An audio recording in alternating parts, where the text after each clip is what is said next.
And rappers in general, right? And let's go there for a minute, right? Rappers in general, life expectancy seems to be dwindling. We got a lot of rappers who's lost their life. Unfortunately, rest in peace to Takeoff. As it is recording, Takeoff was recently killed. We're not gonna really go into details with it, but it seemed wild, sketchy. It wasn't what I thought it was. It wasn't what I thought it was. It wasn't as accident man's. Yeah, it definitely, and it's crazy because the rap industry, right? Not only the rap industry. Let's just talk about, and pardon my language, but niggas, right?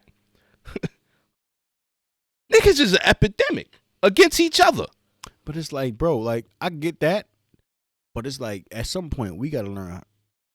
You gotta learn how to adapt, and you gotta move differently when you reach a certain status. Now I get that, but at the same time, you don't ever see Hov in some shit like this. No, 100%, I 100% feel you. I don't even think he put himself in predicaments like this. But it's just weird. I'm always going, and it's crazy. You know, growing up in the city, this is something that's natural. You always hate on the swivel thing, right?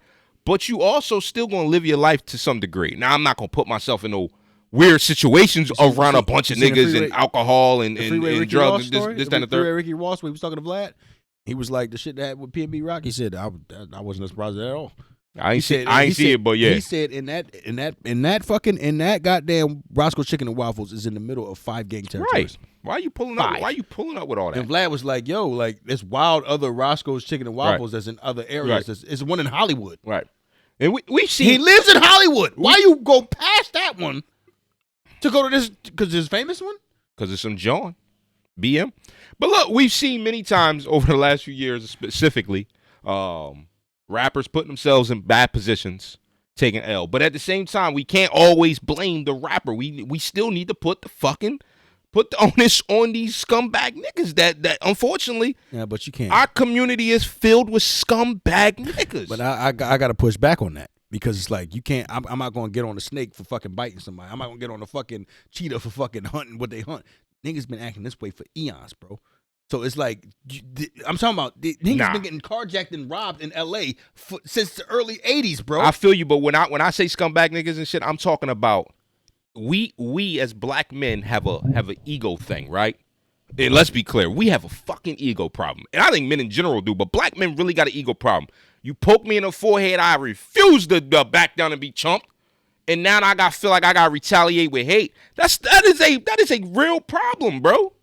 And I'm gonna just say that now. It's been a problem. I'm gonna just say I'm pretty sure that had something to do with this. One nigga pop off at one thing, another nigga feel like he disrespected. And I got clapped back, and the clap back lead to some other ball who ain't even involved getting done in. I watched the whole thing. It wasn't. It was them.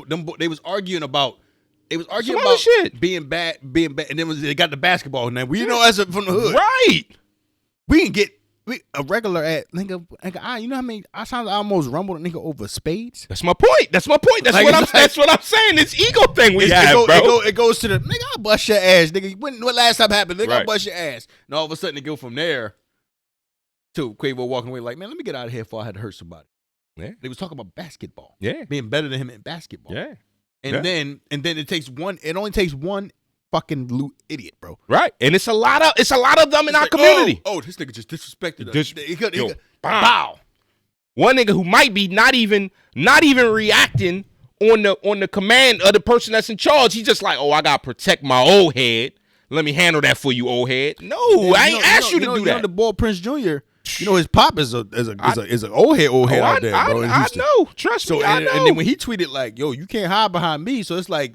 Did you see the comments under that tweet though? Under the IG post, niggas just barring Prince up. Yeah, I mean, senior up. Like, nigga, cut the nut shit. Your son, like, yo, your son, bro. Like, cut the nut shit. But then we got to get into there though.